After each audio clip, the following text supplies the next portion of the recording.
What's going on, guys? I'm back again. This is actually week 2 of the lockdown. Yeah, it is, isn't it? Yeah, it is. Oh. And also, I let the other half do the haircut. Oh my god. Oh my god. Oh, like a nice gem.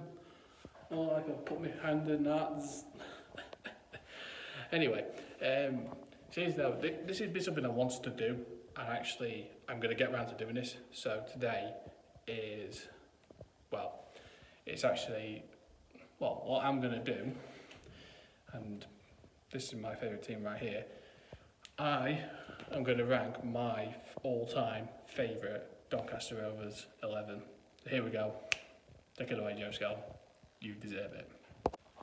So I'm going to start off with a goal. I'm going to start off with a goalkeeper, and a goalkeeper for me has been he was an absolute gem when we signed him, and we signed him from Leeds, dirty Leeds. For me, it has to be Neil Sullivan. I thought he was absolutely brilliant when he was for us. There we go. And honestly, the way that he, when the days, and that's the team that we had when with Sean O'Driscoll was absolutely fantastic. That 07-08 team we got when we achieved promotion through the playoffs. He was such a formidable player in goal, and he achieved 2 promotions with us, and honestly, he was one of the best goalkeepers I saw when growing up. Actually seeing him live was actually unbelievable. So for me, my goalkeeper would have to be Neil Sullivan right there. So, my back four. Starting off with the right. Oh my god. What? Hang on, you've got to see this. Someone has done that. What the hell? It's not Christmas, unless they're trying to put some Christmas spirit, which I respect. It's not Christmas, it's bloody Easter. Sorry. Anyway, my right back would have to be. That's a tough one because we had quite a lot of right backs that were very bang average. Ooh, that's a nice light actually.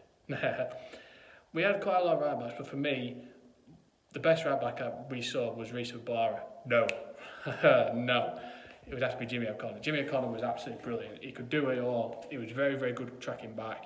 He was all right going forward, but he was very, very good defensively. And I very much enjoyed. He was very, very good. And again, he was another one that was part of Sean O'Driscoll's team that was absolutely unreal. So yeah, that would be no question about that. Oh, the lights are back on. A right back would have to be Jimmy O'Connor. Yeah, so I'm next to the tree now. So left back. Now, it was a toss-up between the two, but between Gareth Roberts and Danny Andrew. And I would have to go with Danny Andrew because I think his set piece was very good. He was very good going forward, and he had a fantastic left foot on him. He was absolutely brilliant, and I was actually disappointed that we got rid of him, but I don't know, I think he wants to go though. And to be fair, that team that we had last season overachieved a bit because the way that we actually played under Grant McCann was actually unbelievable. I just wish he stayed, I just wish Grant McCann had stayed. But we've got a very good manager, Darren Moore. I'm hoping that if the season does restart, then we, hopefully, we're only 5-6 points off the playoffs. So, but I don't know if it's actually going to restart. So, a left back is Danny Andrew. So we'll come back up to the top bit. My 2 centre backs now. The first one's an easy choice. It has to be Matt Mills. Matt Mills, when we had him on loan and we signed him, I thought he was absolutely brilliant centre back. Really, really enjoyed him. I thought he was he was solid. I know he did the dirty on us, but unfortunately, the problem with us is we're a small club and we won't attract massive players. But I thought he was a brilliant player when we had him, and Matt Mills will certainly be will certainly be my centre back. There he is, brilliant player. And then the next guy, another easy choice, Andy Butler. Now I know he had his critics.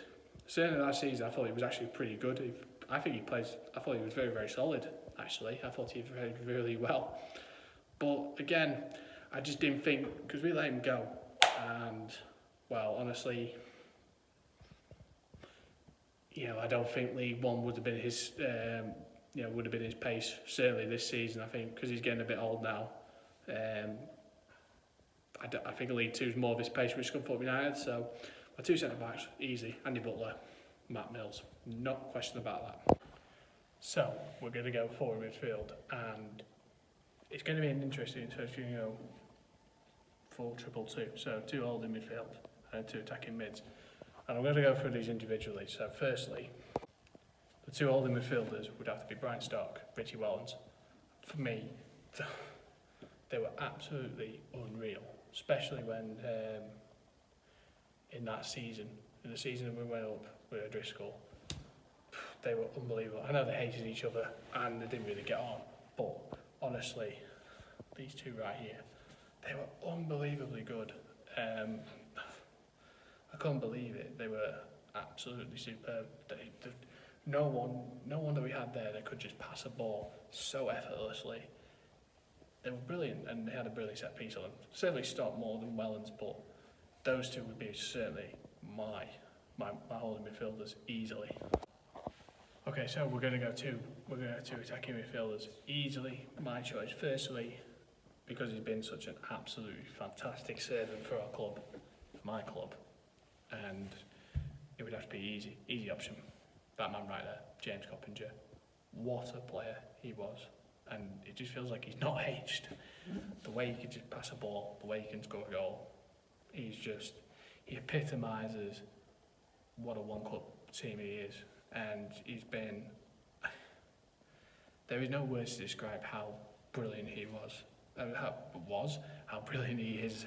And I hope if he does retire, after the season, maybe the season after, I'd love to see him on the coaching staff. I think he would be an absolute asset to have. Certainly someone in the dressing room, but in his heyday, God, he was unbelievable. James Coppinger would certainly be the first one. Now, my other one. Now, this is going to be quite a controversial choice here, and people might disagree with me here, but it'd have to be Herbie Kane. Now, oh my God, Herbie Kane last season was I know he was one season wonder, but he was absolutely brilliant. Some of the goals he scored were absolutely, they were brilliant. They were absolutely superb goals. And he was a brilliant midfielder. And I was a bit gutted we didn't sign him permanently, or at least had him back for another season, because he would have given something a bit different to our club. And certainly in the fight for the playoffs this season, he would have given something a bit different for Darren Moore. But honestly, Herbie Kane, what a player.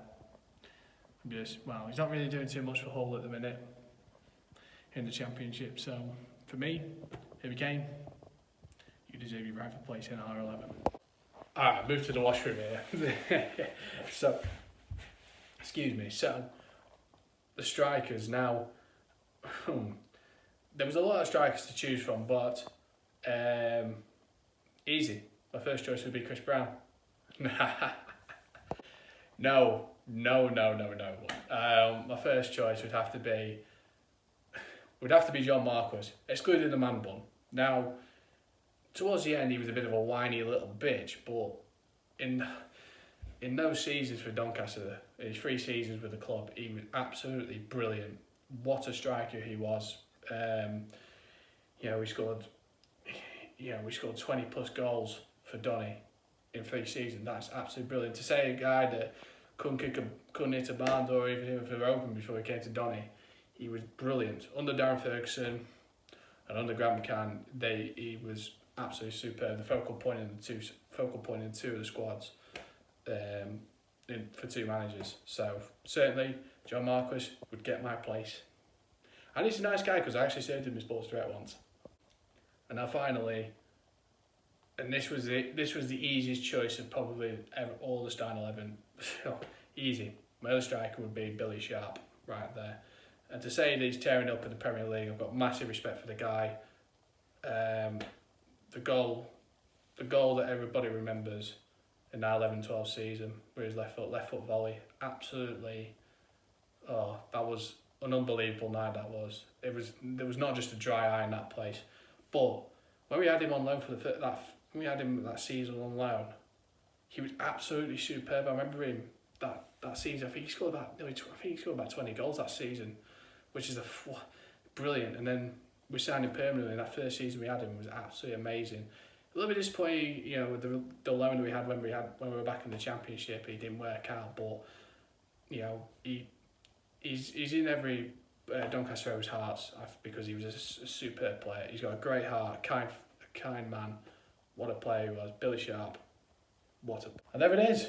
There it is. My all-time Doncaster Rovers 11. Certainly one for me there. And I wanted to bring something a bit sort of, you know, a bit of joyous, a bit of a debate, because the only thing that we just see on the media these days, and I try and refrain from social media a lot, is it's just negativity. But I've got a lot of respect for the NHS staff. I've got a huge amount of respect for them for what they're doing. And they are severely underfunded, so please, I'm going to fund them, no problem. I'm going to try and do what I can to donate money to them, because I think for me, they're a vital part of that. But us, the public, need to play that role. Stay safe, and it will save lives. Just make sure that you follow the guidelines. Yeah, and that's that. Hopefully, I'll be back with another video very soon. Don't know when, but make sure everyone stays safe. Take care, guys. Bye now.